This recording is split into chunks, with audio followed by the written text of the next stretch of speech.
Assalamualaikum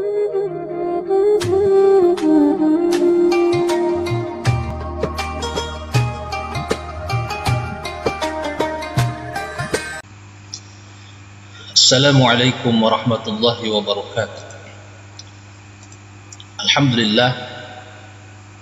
Alhamdulillahi rabbil alamin. Nahmadullaha hamdal hamidin wa nu'minu bihi imanal muqinin. Wassalatu wassalamu ala rasulil amin wa ala alihi wa ashabihi ajma'in, amma ba'd.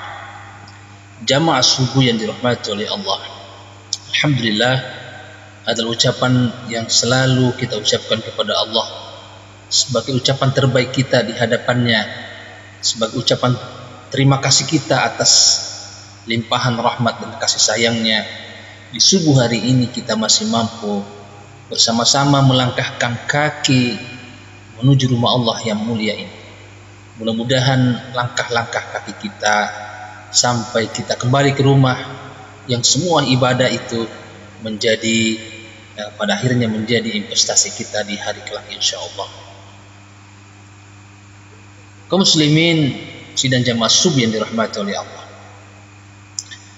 sebagaimana kita ketahui bersama bahwa tahlil sebagai sebuah istilah dan tradisi sudah tidak asing di telinga kita. Bahkan di dalam amal keseharian sebagian masyarakat muslim tanah air ini selalu mengamalkan tahlilan di setiap hari Kamis atau malam Jumat, diisi dengan pembacaan surat Yasin, zikir, baca kalimat-kalimat thayyibah, termasuk tentunya membaca kalimat tahlil yang darinya dalam pertemuan-pertemuan tersebut.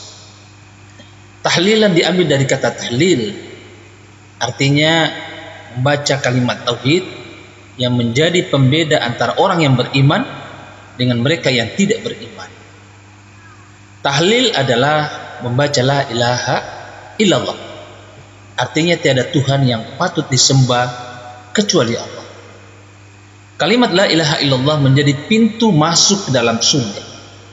Dari sahabat Mu'adz bin Jabal, Nabi sallallahu alaihi wasallam bersabda, "Miftahul jannah syahadatun an la ilaha illallah." Pembuka pintu surga itu adalah kalimat syahadat la ilaha illallah. Jadi tidak akan masuk surga kecuali seseorang yang di dalam dadanya ada kalimat la ilaha illallah. Maka siapa yang ingin melenggang ke dalam surga, pastikan bahwa akhir hidupnya ia tutup dalam keadaan bertauhid. Muslimin sidang jamaah subuh yang dirahmati Allah, kalimat la ilaha illallah ini adalah sebuah perubahan dari yang pada mulanya berada di dalam kesyirikan atau kekufuran, berubah menjadi sosok yang bertauhid atau beriman. Kita bisa mempelajari perubahan dengan la ilaha illallah itu dari sosok sahabat bekas budak yang terompahnya terdengar di surga oleh Rasulullah SAW saat beliau mi'raj. Beliau adalah Bilal bin Rabah. Bilal ini dapat kita angkat sebagai contoh dalam menjadikan la ilaha illallah sebagai titik tolak perubahan. Setelah mengenal tauhid, mengucap dua kalimat syahadat, ia rela menerima siksa, umpatan, sampai himpitan batu besar di tengah padang pasir. Siksaan tak mampu membuat la ilaha illallah di dalam hatinya menjadi lelah dan lemah. Ia semakin kuat, bahkan semakin dahsyat. Ia terjang siksaan saat itu. Ia hadapi semua itu, kekufuran itu, dengan la ilaha illallah. Bibirnya mengucapkan kalimat ahad, ahad, ahad. Muslimin yang masuk yang dirahmati oleh Allah Subhanahu wa taala, Rasulullah sallallahu alaihi wasallam juga mengingatkan kepada kita agar nanti akhir hayat kita hendaknya mampu mengucapkan kalimat la ilaha illallah. Sehingga memang kalimat la ilaha illallah ini memang banyak makna dan beragam yang bisa kita gali dari kalimat la ilaha illallah. Beragam makna. Yang pertama adalah kalimat ini membersihkan diri kita dari segala kesyirikan dan kemunafikan.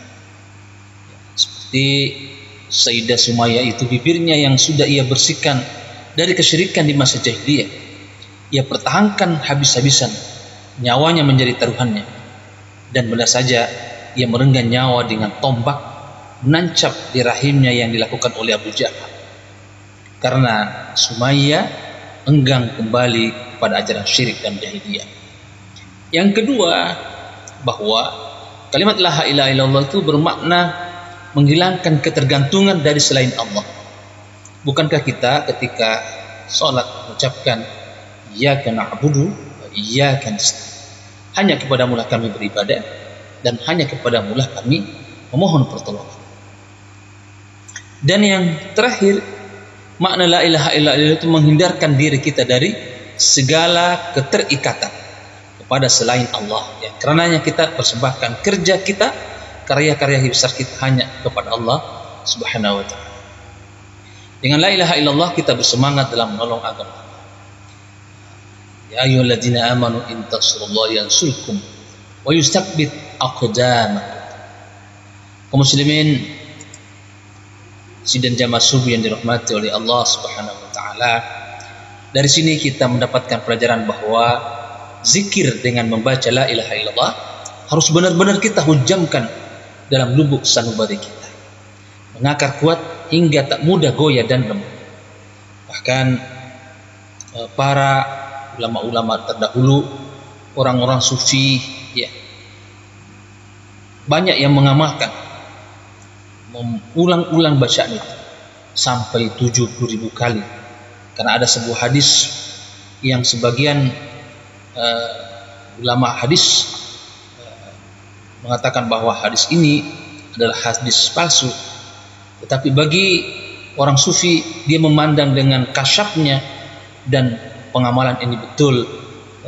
Barang siapa yang mengucapkan, membaca kalimat la ilaha illallah 70.000 kali, maka ia telah menebus dirinya dari api neraka.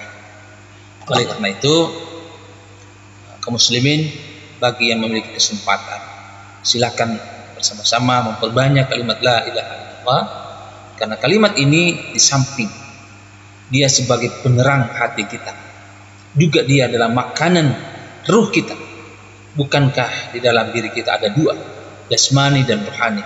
Jasmani tentunya dia makan makanan jasmani, tapi rohani kita membutuhkan makanan.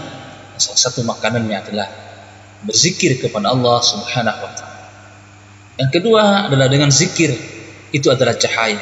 Dengan cahaya orang bisa membedakan mana hitam, mana merah, mana putih. Begitu pula orang yang hatinya bersih, bercahaya, dia mampu membedakan mana yang hak dan mana yang batil. Kemudian orang yang berzikir itu setelah bersih hatinya, maka insya Allah akan mendapatkan rahmat dan kasih sayang Allah Subhanahu wa ta'ala. Demikian tausiah subuh pada hari ini, mudah-mudahan ada manfaatnya. Mohon maaf atas segala kekurangan. Minallah wa iyyakum ajma'in. Mari kita sama-sama berdoa kepada Allah Subhanahu wa ta'ala. Ala hadziniyya wa ala kulli niyatin shalihah. Al-Fatihah.